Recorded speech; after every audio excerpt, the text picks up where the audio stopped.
Bienvenue sur Contrepoint, l'actualité internationale est bien évidemment marquée par la très nette victoire de Javier Milei en Argentine. Alors beaucoup de choses ont été dites. Je vais retenir pour ma part, 3 points qui me paraissent intéressants à présenter et à développer.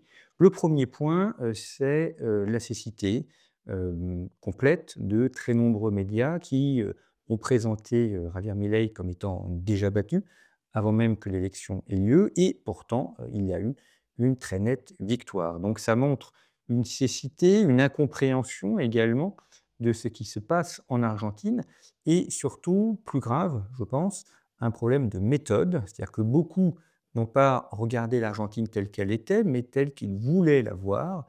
Ils n'ont pas vu, Javier Milei en difficulté, mais ils voulaient le voir en difficulté et donc ils ont, imaginé qu'il l'était réellement. Mais là, on a évidemment un échec très important, notamment de personnes qui se disent spécialistes de l'Argentine ou de l'Amérique latine et qui se sont complètement trompées. Il est évident que cela ne contribue pas à crédibiliser les médias. Ça les discrédite évidemment, ce parti pris est nuisible aux médias, mais aussi à la démocratie, puisque si on parle de pouvoir médiatique, il ne peut y avoir de pouvoir que s'il y a de confiance. Et le fait de mentir, alors volontairement ou non, mais en tout cas le fait de se tromper et le fait de se tromper autant, discrédite, ce pilier que sont les médias, qu'est l'information et donc ça fragilise aussi, la démocratie. Le deuxième point qui me paraît très intéressant à souligner dans cette élection, c'est le fait qu'il y a, en Argentine, une séparation d'âge entre les électeurs de Milei et les autres, ceux notamment qui ont voté péroniste. Ce que l'on constate lorsqu'on voit les études de voix, études de vote, c'est qu'en gros, jusqu'à 40 ans, la classe d'âge, donc jusqu'à 40 ans, donc 18-40 ans, vote plutôt majoritairement pour Milei et après 40 ans, 40-45 ans, vote plutôt pour les péronistes. Donc on a une très nette séparation d'âge qui n'est pas tellement géographique d'ailleurs, mais qui est plutôt une séparation d'âge. Les plus jeunes votent Milei, donc il a su capter cet électorat jeune qui a envie de changement et qui a envie que l'Argentine retrouve la grandeur qui était la sienne. Troisième idée que je trouve intéressante et parce qu'elle n'a pas été, je pense, assez soulignée, c'est le fait que Javier Milei est un homme de coalition. C'est un homme qui, s'entend avec des partis qui ne sont pas les siens.